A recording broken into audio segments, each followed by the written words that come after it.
আপনারা দেখছেন জবর খবর, বাংলার স্পন্দন।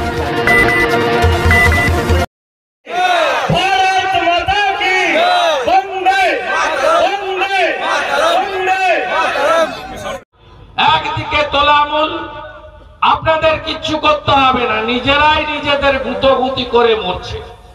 কিছুদিন আগে এখানে চন্দন মন্ডল, দিলীপ হালদাররা আছে।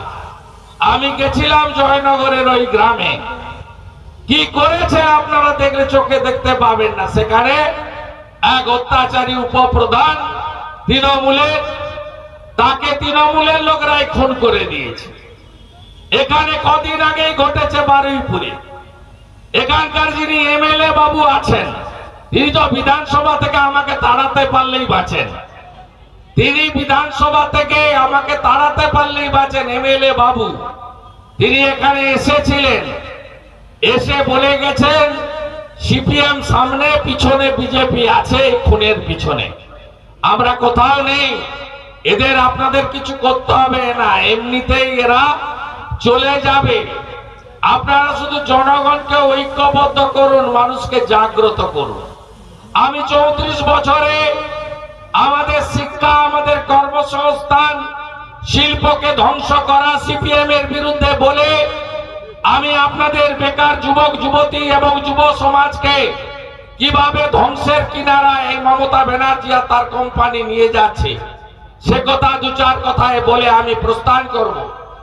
আপনারা 34 একটু আগে রঞ্জন বলছিল যে প্রাথমিকে ইংরেজি তুলে দিয়েছিল 15 বছর ধরে, লিখেছিল মাতৃভাষায় মাতৃদুগ্ধ।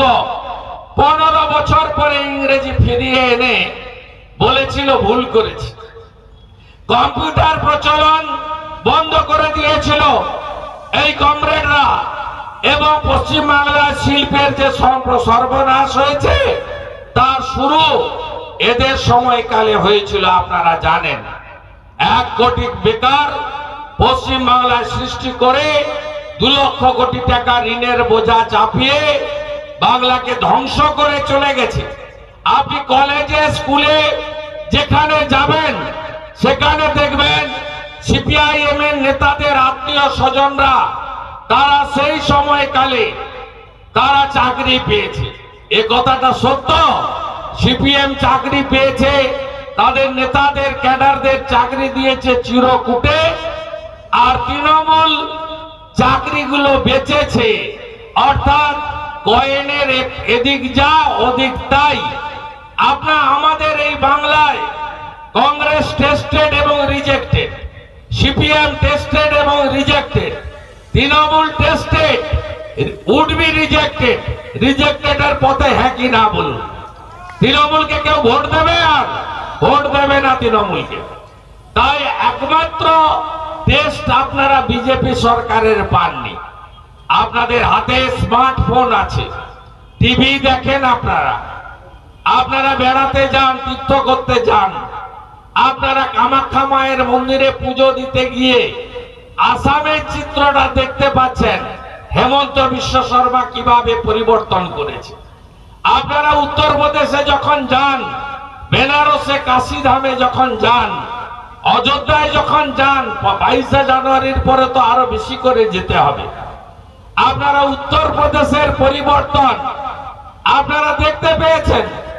আপনারা মধ্যপ্রদেশের মহাকালে উজ্জয়িনীতে যখন যান, তখন মধ্যপ্রদেশে শিবরাজ সিং চৌহানের নেতৃত্বে বিজেপি সরকার কিভাবে পরিবর্তন এনেছে প্রতিটা ক্ষেত্রে আপনারা সেই জিনিস দেখে এসেছেন বাংলার মানুষ। তাই বাংলাতে একমাত্র বিকল্প, বিশ্বাসযোগ্য বিকল্প, নো সেটিং অপোজিশন এবং সুশাসন আর সুরক্ষা, এই দুটো যদি কেউ দিতে পারে সেটা ভারতীয় জনতা পার্টি পারবে। আমাদের দুটো লক্ষ্য, বাংলার মানুষকে সুশাসন দেওয়া আর বাংলার মানুষকে বিশেষ করে মা বোনেদের, সংখ্যালঘুদের, দলিতদের, জনজাতিদের, প্রান্তিক মানুষদেরকে, সুন্দরবনে থাকা মানুষদেরকে সুরক্ষা প্রদান করা। Satyajit diagnostic centre CT scan unit, Joynagar, Radhaballavtala. অত্যাধুনিক G32 স্লাইস মেশিনে সিটি স্ক্যান, সিটি এনজিও এবং 3D সুবিধা পেতে আপনাকে আর কলকাতায় দৌড়াতে হবে না। দক্ষিণ 24 পরগনায় এই প্রথম অত্যাধুনিক G32 স্লাইস মেশিনে 24 ঘন্টা সিটি স্ক্যানের সুবিধা পাবেন আপনার এলাকার Satyajit diagnostic centre CT scan ইউনিটে। সিটি স্ক্যান বুকিংয়ের জন্য ফোন করুন এই নাম্বারে 9547475227 এবং 9733870691। Satyajit diagnostic centre CT scan unit, Joynagar, Radhaballavtala. এই পাশেই একটা গনসা বলে এমএলএ আছে, গনসা মন্ডল, কুলতলির এমএলএ। তার মা একটা গ্রাম পঞ্চায়েতের প্রধান, নাম হলো মৌরিবালা মন্ডল। আমি শুধু একটা জিপি বলে যাচ্ছি, ওই মৌরিবালা মন্ডল একটা 75 কোটি টাকা মানরেগায় ঝেড়েছে। 75 কোটি টাকা। পুকুর 17টা কেটেছে, একটাও পুকুর নাই।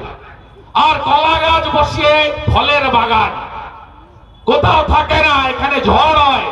মেদিনীপুর আর 24 পরগনা সাইক্লোনে রাখা। এরা ফলের বাগানের টাকা, ফল আম গাছে আম হয় না, জাম গাছে জাম হয় না, পেয়ারা হয় না। বারুইপুরে এসে বলছি, শুধু কলা গাছ বসিয়েছে যাতে দিল্লি থেকে তদন্ত হলে কলা গাছের অস্তিত্ব না দেখা যায়। লুট করেছে। দক্ষিণ 24 পরগনা ভয়ঙ্কর জায়গায় গেছে। ডেমোগ্রাফি বদলে যাচ্ছে। দক্ষিণ 24 পরগনার জমি লুট হচ্ছে। দক্ষিণ 24 পরগনার ম্যানগ্রোভ কেটে সাফ করছে। সুন্দরবন দখল হয়ে গেছে। ইট ভাটা, টালি ভাটার নামে সব ইরিগেশনের জায়গা দখল হয়ে গেছে। আইলাই যা মাটি পড়েছিল তারপরে আর এক ঝটাক মাটি কোথাও পড়েনি। সর্দার, প্রামাণিক, এখানকার যারা আসল মানুষ, যারা মৎস্যজীবী, তাদের খতম হয়ে যেতে হবে। যদি শওকত মোল্লা, আরাবুল ইসলাম, জাহাঙ্গীর, ডায়মন্ড হারবারের শামীম, এই রকম গুন্ডারা আর 5টা বছর থাকে, এই জেলার কোনো মানুষের অস্তিত্ব থাকবে না। মেডিকো মাল্টি স্পেশালিটি ক্লিনিক ও ডায়াগনস্টিক, এখানে অত্যাধুনিক মেশিনে CT scan, CTG, 4D, ultrasonography, digital x-ray সহ সমস্ত ধরনের শারীরিক পরীক্ষা করা হয়। প্রতিদিন বিশেষজ্ঞ চিকিৎসক দ্বারা পাবেন সুচিকিৎসার সুযোগ।